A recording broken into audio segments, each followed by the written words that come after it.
दोस्तों, किसी ने सही कहा है, कुछ जख्म ऐसे होते हैं जो बाहर से नहीं दिखते, वो भीतर ही भीतर हमें काटते रहते हैं।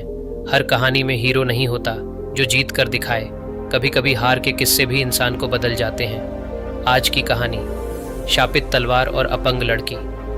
एक बार की बात है, गांव के बाहर एक पुरानी हवेली थी जिसे लोग डर और रहस्य का घर मानते थे। हवेली के अंदर एक तलवार रखी थी जो पीढ़ियों से वहां थी और जिसके बारे में गांव के बुजुर्गों का कहना था कि यह एक श्रापित तलवार है। इस तलवार को लेकर कई कहानियां गांव में फैल चुकी थीं कि जिसने भी इसे हाथ लगाया उसके साथ कुछ न कुछ अनहोनी हुई। किसी का जीवन बर्बाद हो गया, किसी का घर उजड़ गया। लोग मानते थे कि यह तलवार अभिशप्त है और इसे छूने का मतलब था जीवन को खुद के खिलाफ कर लेना। गांव में ही एक छोटी मासूम लड़की थी जिसका नाम था गौरी। गौरी जन्म से ही अपंग थी। उसका एक पैर बचपन में ही दुर्बल था, लेकिन उसका दिल बहुत मजबूत था। उसकी आत्मा में एक अनोखी ऊर्जा थी जो उसे औरों से अलग बनाती थी। उसके पिता और माता ही उसके सबसे बड़े सहारे थे। वह अपने माता पिता के साथ हर दिन गांव में घूमा करती, उनकी छोटी छोटी बातों से खुश हो जाया करती। उसकी हंसी में एक मासूमियत थी जो गांव के लोगों का दिल छू लेती थी। लेकिन जीवन हमेशा एक सा नहीं रहता। एक दिन गांव में आग लग गई। आग इतनी भयानक थी कि गांव का हर व्यक्ति अपनी जान बचाने के लिए भाग रहा था। अफरा तफरी में गौरी की मां का घर की छत गिरने से निधन हो गया। इस हादसे में गौरी के पिता को भी चोटें आईं और वह बुरी तरह टूट गए। गौरी, जो कभी सबकी प्यारी थी, अब अपने दुख में डूबी रहने लगी। अपनी मां की याद में वह हर रात आंसू बहाती, पर उसकी पीड़ा को कोई नहीं समझ पा रहा था। गांव वालों का मानना था कि ये सब उस श्रापित तलवार का असर है। गौरी के पिता को भी लगने लगा कि शायद उनकी बेटी का जीवन भी इस श्राप के कारण प्रभावित हो रहा है।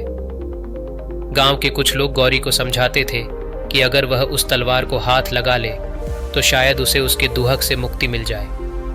लेकिन गौरी में इतनी हिम्मत नहीं थी कि वह उस हवेली में अकेले जाए। समय बीतता गया, लेकिन गौरी का दर्द कम नहीं हुआ। हर दिन उसके अंदर का दुहक उसे और भी कमजोर कर रहा था। एक दिन जब वह अपनी मां की याद में बेहद दुखी थी, तो उसने सोचा कि अगर उसके जीवन में दुख है तो उसे उसका सामना करना चाहिए, न कि उससे भागना चाहिए। उस दिन उसने ठान लिया कि वह उस तलवार तक जाएगी और उससे अपने डर को चुनौती देगी। अगली सुबह गौरी ने अपने दिल को मजबूत किया और हवेली की ओर चल पड़ी। हवेली बहुत ही खंडहर बन चुकी थी। दीवारों पर काई जमी हुई थी और फर्श पर जाले लगे हुए थे। गौरी का हर कदम डर से भारी हो रहा था, लेकिन उसने पीछे मुड़कर नहीं देखा। धीरे धीरे वह उस कमरे तक पहुंची जहां तलवार रखी थी।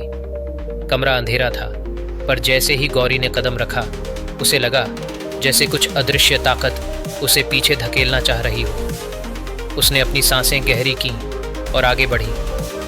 उस तलवार के पास पहुंचकर उसने अपनी कांपती हुई उंगलियों से उसे छुआ और उसी पल जैसे बिजली कड़क उठी। हवेली में गूंजती हुई आवाजें उसे डराने का प्रयास कर रही थीं, लेकिन गौरी ने अपनी आंखें बंद की और मन ही मन अपनी मां का नाम लिया। कुछ ही पल में उसे एक अजीब सी शांति महसूस हुई।